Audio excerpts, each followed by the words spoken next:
जय हिंद साथियों। BCom third year में जो पेपर हमने जो वीडियो बनाया था, जो गेस किया था, उसमें लगभग 95% आ गया है। लगभग 95% बात हुई थी। उसकी वजह क्या है, आप पुराना वीडियो मैच करा लीजिए और मैं फिर से वही चीज़ आपको दिखा रहा हूँ, देख लीजिए आप।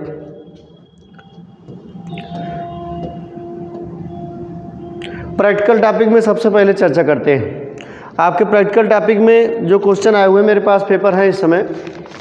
फर्म में मैंने पहले बताया था, फर्म, एचयूएफ और टोटल इनकम ऑफ इंडिविजुअल में से 3 में से 2 सवाल आएगा। 3 में से 2 सवाल आएगा। 3 में से 2 सवाल आएगा और वो आ गया। एचयूएफ में आप जो क्वेश्चन आया है, ये आपके एससी मल्होत्रा साहब के बुक का एक्सरसाइज क्वेश्चन नंबर 1 है। और आपको याद होगा, मैं एक एक क्वेश्चन आपको मैंने सॉल्व कराया है। जो भी बच्चे हमसे क्लास किए होंगे लास्ट तक, एक एक क्वेश्चन हमने हूबहू सॉल्व कराया है। कहिए तो उसका आंसर भी हम बता दें आपको, या जिसके पास नोट्स अपना मिला लीजिएगा। इंडिविजुअल एग्जाम्पल है, सैलरी आपके बुक का एससी मल्होत्रा का एग्जाम्पल नंबर 29 है। और मैंने भी कहा था दूसरे वाले पार्ट में कि सैलरी, बिजनेस प्रोफेशन या कैपिटल गेन में से 3 में से 2 सवाल आ जाएंगे। 3 के तीनों आ गए। मैंने बोला है बात, आप देखिए। इलस्ट्रेशन बहुत सिंपल सा क्वेश्चन था, बहुत महंगा क्वेश्चन नहीं था, बड़ा सिंपल क्वेश्चन था सैलरी का। कैपिटल गेन आपका एससी मल्होत्रा के बुक का इलस्ट्रेशन नंबर 27 है। और बिजनेस प्रोफेशन आपके बुक का क्वेश्चन नंबर एक्सरसाइज है। हमने एक एक एक्सरसाइज आपने पढ़ा होगा।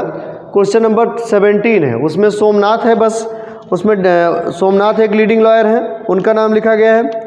और जबकि इसमें क्वेश्चन में नाम हटा करके अशोक लिख दिया, प्रयागराज के हैं। इतने फ़र्क है। हूबहू क्वेश्चन आए हुए 100%। इसके अलावा हमने थ्योरी की बात किया था, याद करिए। मैंने थ्योरी में यूनिट 1 में सबसे ज़्यादा हाईलाइट किया था एग्रीकल्चर इनकम को। एग्रीकल्चर इनकम आ गया, देखो। मैंने ये भी बताया था setup and carry forward of the losses under section 70-71, वो भी आ गया। मैंने आपको बताया था advance payment of tax under section 206 से लेकर 210-11 तक, ये भी आ गया। मैंने टैक्स प्लानिंग, टैक्स एवेजन और टैक्स अवॉइडेंस की बात किया था, हूबहू आ गया है। और परमानेंट अकाउंट नंबर की चर्चा हम लोग पहले कर चुके हैं, धारा 139A में हमने आपको बताया था। लेकिन इतना आपको हमने प्योर बताया है, इसमें सारी चीज़ें आ गई थी। लगभग 95% चीज़ें आपको मिल चुकी हैं, कहीं से आपका कुछ भी छूटा नहीं है। इसीलिए जीएसटी भी जो आपको बताया गया है, जीएसटी का पूरा वीडियो एक बार फिर से देख डालिए रात भर में, और अच्छे से तैयार करके देखिए। आपका अच्छा रिजल्ट, सबसे तगड़ा रिजल्ट आएगा। कृष्णा कोचिंग का नाम होगा, हमारा नाम होगा, आपका नाम होगा, आपके माँ बाप का नाम होगा। और मैं चाहता हूँ कि हमारे बच्चे लगातार ऐसे बढ़ते रहें। मेरे गेस्ट लगभग 100% मिल जाते हैं।